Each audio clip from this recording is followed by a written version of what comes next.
Welcome back to Forest County, Pennsylvania and the Forest County Outback channel. Now today we're going to wrap up the Cross Furnace series. We're going to trek back down in the hollow and look at the remains of the furnace itself. Now if you're new to the channel, you might want to check out Cross Furnace parts 1, 2, and 3 and our other videos. And if you like what you're seeing, drop us a like, hit the subscribe button. It costs you nothing. And I apologize for the length of time it took this video to get out. I had a bad week, had a lot of technical difficulties. The SD card I had filmed on quit working. I had to go back and refilm a lot of this. And then the editing software got all crashy. And oh, what else happened? My computer fell apart. I mean, literally fell apart. And now I have to get new boots because my boots started leaking about 2 weeks after the warranty expired. So it was not a fun week. And those of you who know me know that I'm into fun. I wasn't having any.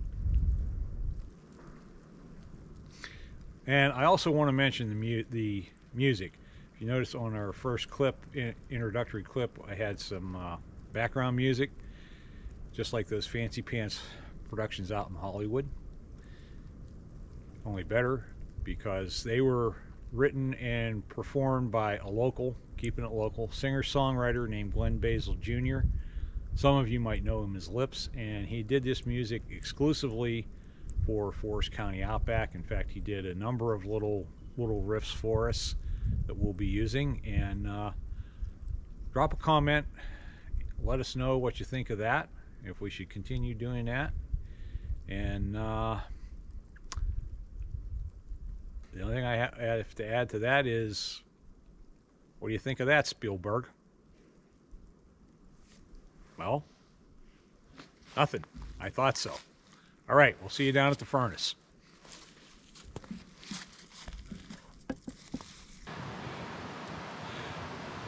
So this is the furnace behind me, and it's probably something of a letdown. It doesn't look like much today, but you have to understand that people have been hauling stone away from here probably since the day it was shut down.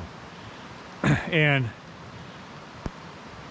that continued probably up until the 1960s, maybe early 70s, because there was a Jeep trail that you could drive up here until then. And I know of one guy in particular, and it was probably in the 50s, he took stone from here to build a fireplace at his camp. That was pretty common with these furnaces. People used it as a source of ready-made stone. And on many of them, everything has been hauled away. There's nothing left. The only sign left of them is slag. So what we're going to do is we're going to make a quick field trip, and we're going to look at an intact furnace, and that will give you a sense of what was sitting here in 1853 when the furnace was first put into blast. So let's go take a look at that, and we'll be right back. Hey, this is the Rockland furnace behind me, and it's very similar in size and appearance to our furnace up on Little Hickory. Now, it's a great example of an intact furnace because it's all original. It was abandoned in the 1850s, and it's been here for 170 years. There's been no restoration. It's amazing it's survived this long in this condition. Although you'll see there are some issues developing. But through a act of constructive vandalism, we're actually able to get inside this furnace and see what the interior looked like and examine how it was constructed.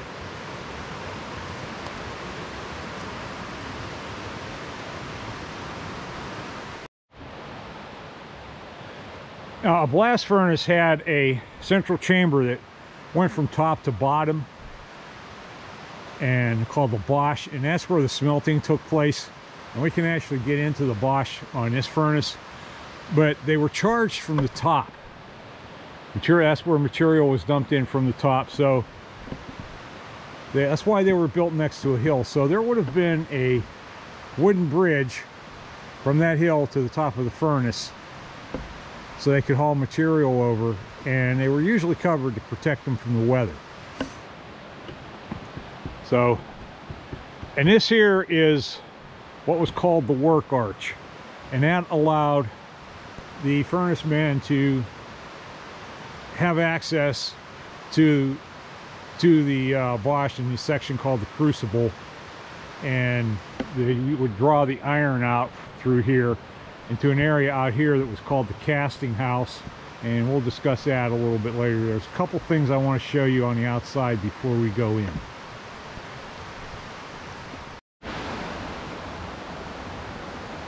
Now you can see I said there were some problems developing. You can see where the frost is pushing the blocks apart. But this arch here was called the tuyere arch.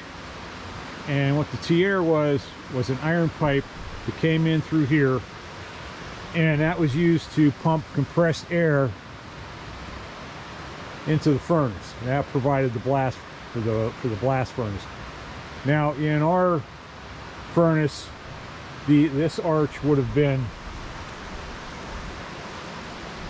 over on this side. Now the compressed air was provided by, in older furnaces, a bellow, and then eventually they developed a system called blowing tubs, which we'll get into that later.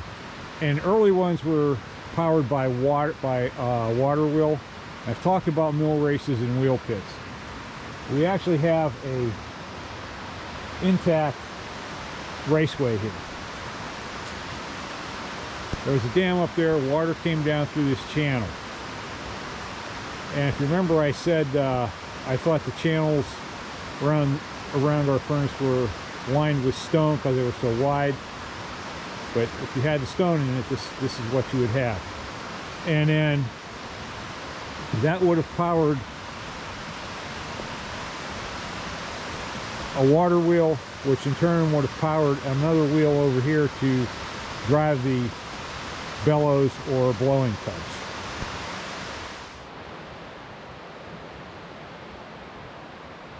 Now this is the work arch, and that allowed the furnace men access to the interior of the furnace. And this is where the molten iron came out when the furnace was tapped. But we can go in there and look into the inside the Bosch.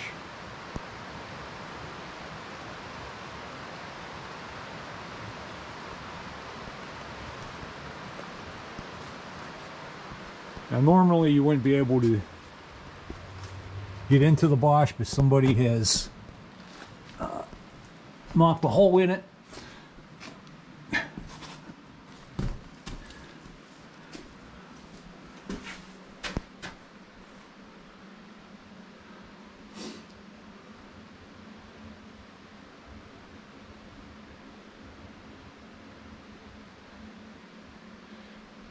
And you can see how it widens out as it comes down to this area here.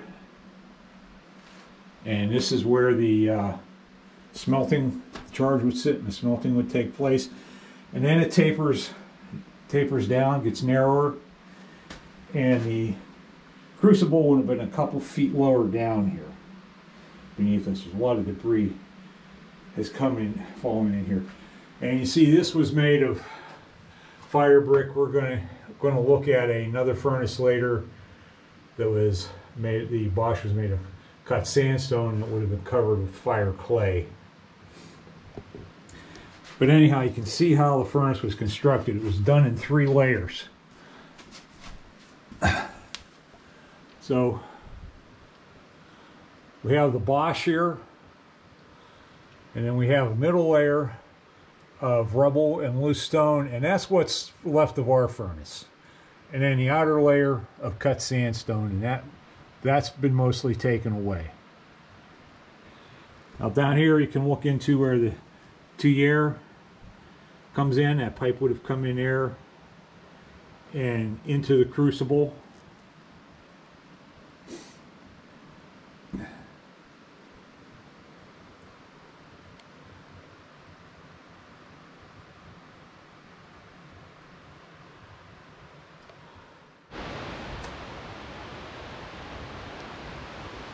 Now, when one of these furnaces was operating, or in blast as the terminology was, it would operate 24 hours a day, 7 days a week, for sometimes as long as 9 months at a stretch. It would shut down for repairs, or maybe the water system froze up, something like that. Now, the crew worked 12-hour shifts, so there were 2 crews of between 15 and 20 men who operated this furnace.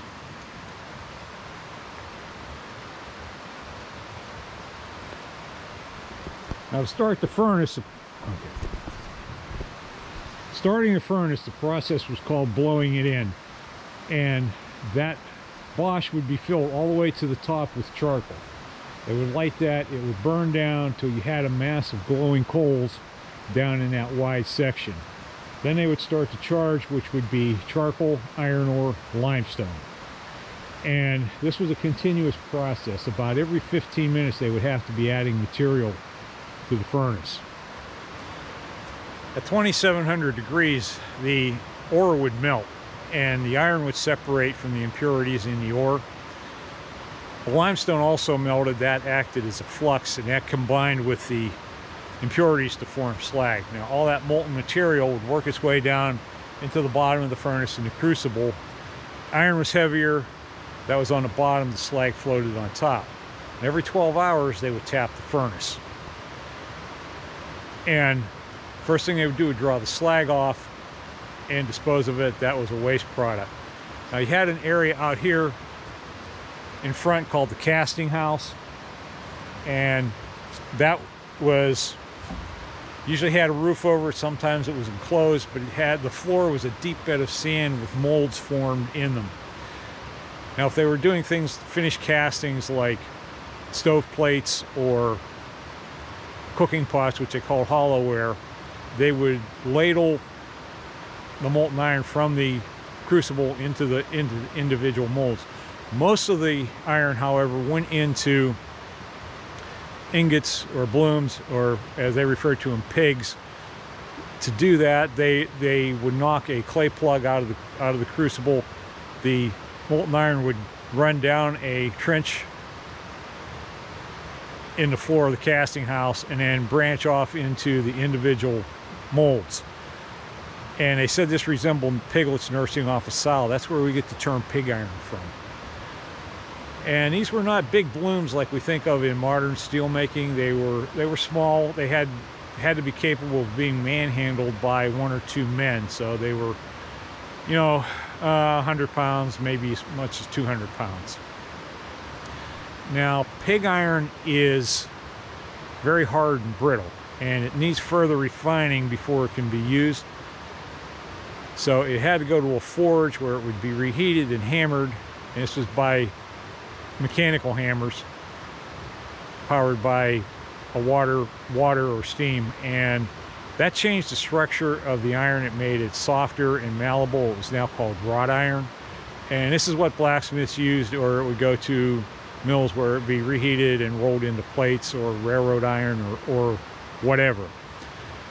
Most iron furnaces did not have a forge, and the ones around here were, our furnace in particular, were shipped downriver to Pittsburgh, where there were processing centers there. Now, there was a forge, small forge in Tynesta at the end of Bridge Street down by the river, and it's possible some of the cross iron pigs were, or cross furnace pigs were sent there for processing for local use.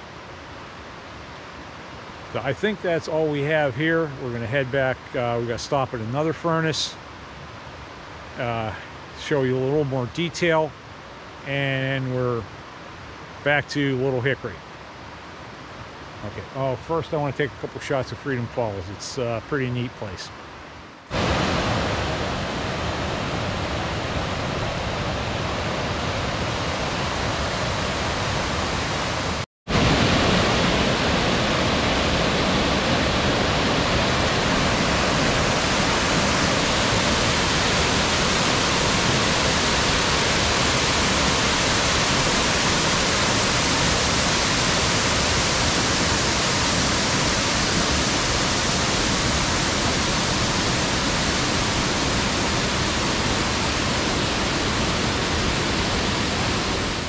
This is the Hemlock furnace near Freiburg, and somebody's thoughtfully removed the front 2/3 of this furnace so we can really see the interior of it.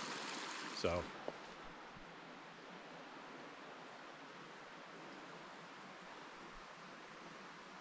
and now again, you can see that layered construction, and see here, this is the widest area of the Bosch, and then it tapers down into the crucible. Now, one thing I've always wondered about these furnaces, the charge would sit up in this area here. What kept it from sliding all the way down into the bottom here? I don't quite understand it, but apparently it worked.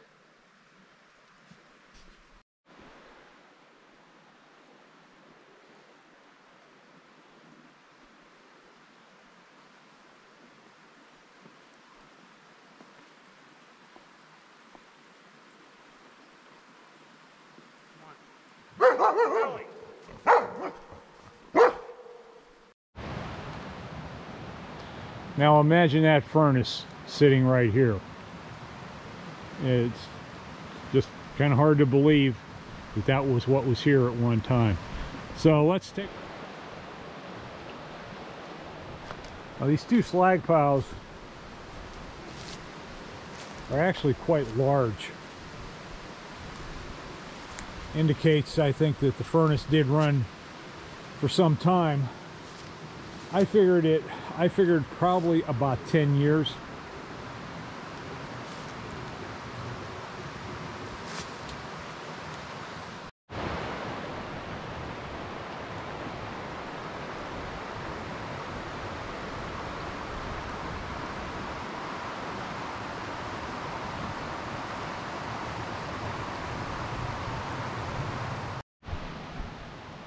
All right, we're going to talk about this water course and the air blast systems. Now, the early systems were powered by a water wheel that powered a bellows. Now, by the time of this furnace, what you were seeing was steam engines that powered a system called blowing tubs. And they were kind of a primitive air compressor. And they had the advantage over bellows in that, okay, a bellows, the air pressure would surge. With the blowing tubs, they were able to maintain a constant pressure, and that was much more efficient. Now this water course here, there's an area over here that kind of looks like it may at one time have been a wheel pit. So it's possible that the original system was powered by a water wheel, and then they converted it to steam. And that system is over here.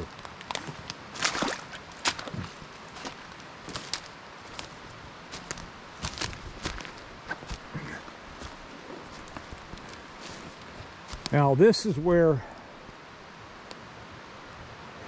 the engine and the boiler were mounted.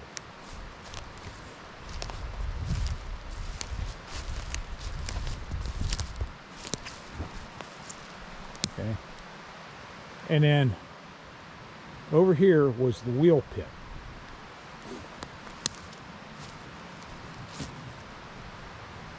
And that trench down there was to drain water out of the pit. And it looks like there may have been some other kind of structure right over here. I'm not sure what that was, but there's cut stone in this area.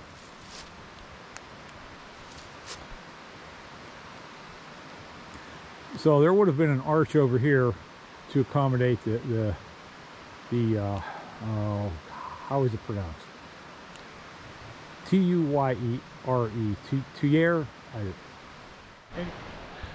Now, when they talk about a hot blast system, the early furnaces were cold blast. That meant that the air injected into the furnace was at whatever the atmospheric temperature was. In a hot blast, the air was preheated before it was injected into the furnace. That was a much more efficient system. It cut the fuel consumption way down. And they had two systems to do this, to heat the air.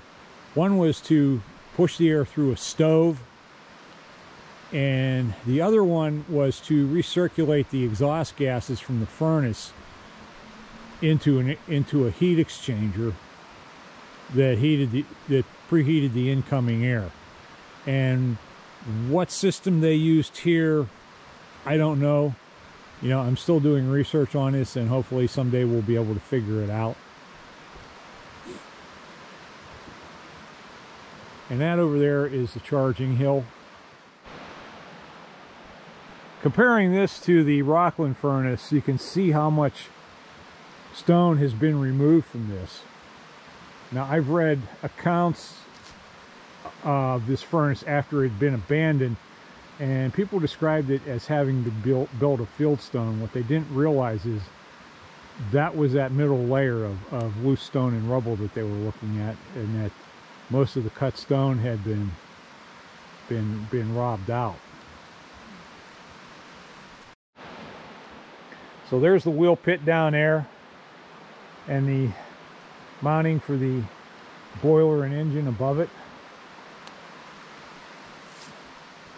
And from this side, it starts to look like it was a furnace. And it's, think about it, 170 years ago, this stone was being stacked up here.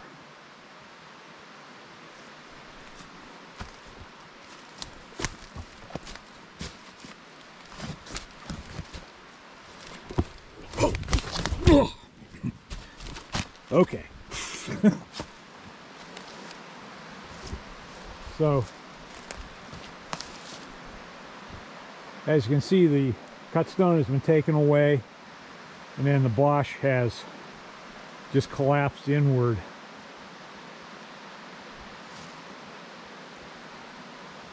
So up to the charging hill.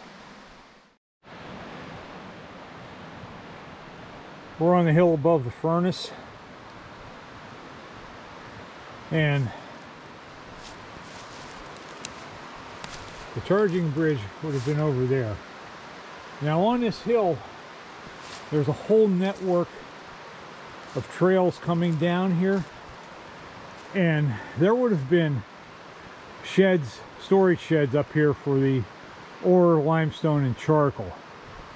In fact, there's right over there is a level area in the hill. There's several of these along here, and this right here is a trail that goes out the hill to the site of, connects four kilns, charcoal kilns, directly to the furnace.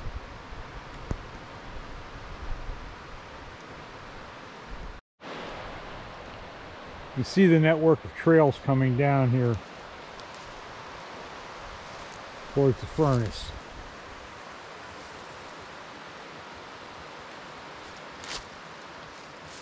And this here is that site I just pointed out was leveled off.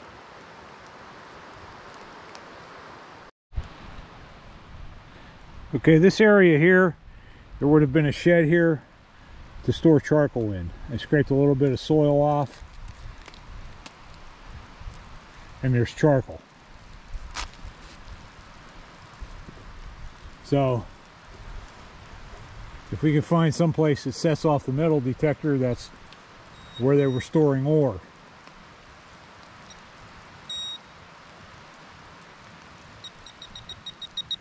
Actually, this does set it off.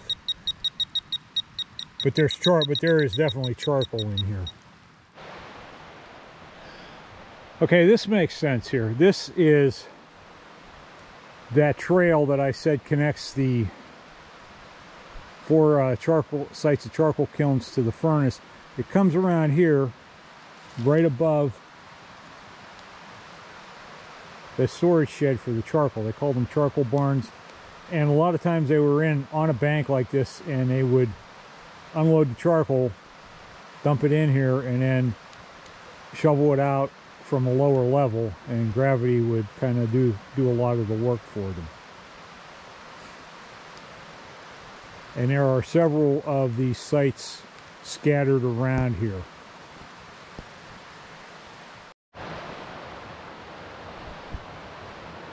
So we've got this trail coming down here, and it comes around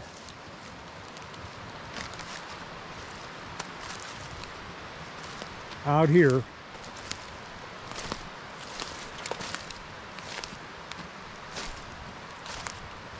And the bridge would have gone across here. Now there's another area over here. It looks like there was a shed there also.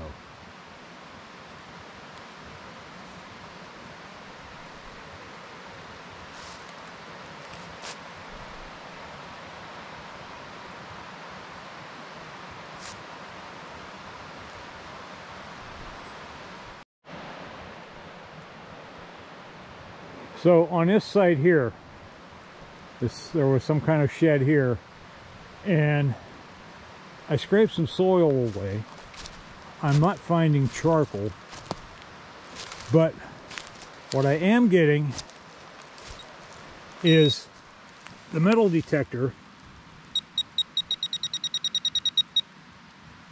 is going off just about everywhere I'm hitting. So what I suspect is that this shed was probably used to house iron ore.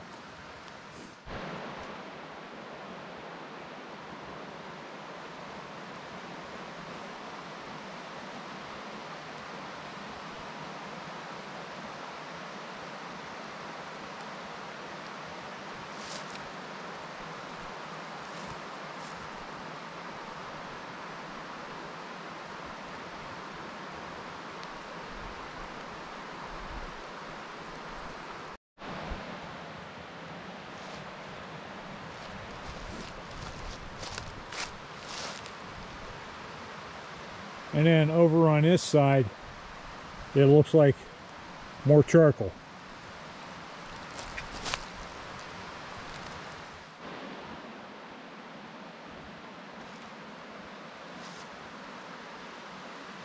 Now on this side of the furnace, over here, we have the casting house. And you can see the level area down there that's kind of squared off.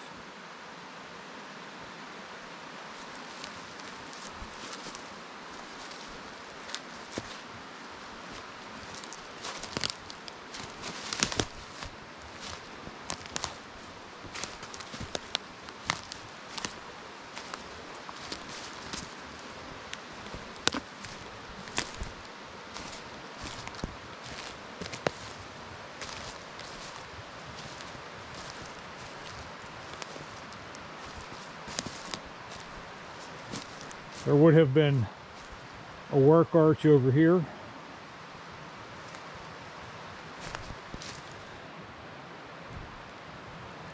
Now, if there's any question about this having been the casting house, I dug a little hole and we have sand.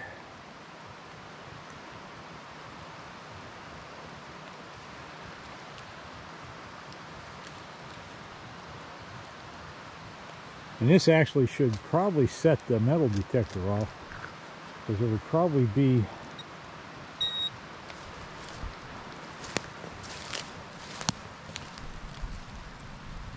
no, it doesn't. Oh, there it is. It's going. Yeah, because there would be traces of iron in this sand.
Well, that's it for the cross furnace for the present. Now, as I get new information, I'm sure we will revisit this site in the future. What I would really like to do is walk through here with a professional archaeologist. I'm sure I missed a ton of stuff, and I probably misinterpreted a lot of things too. And one of my subscribers is an industrial archaeologist. I worked not with him, but for him on a dig. And so Brian, if you want to weigh in on anything, feel free. Tell me what I got right, tell me what I got wrong, and I can take it. So, hope you enjoyed it. I enjoyed doing it, and we will catch you on the next one. Thanks for watching. Don't forget to like, subscribe, share, and comment. Thanks for watching.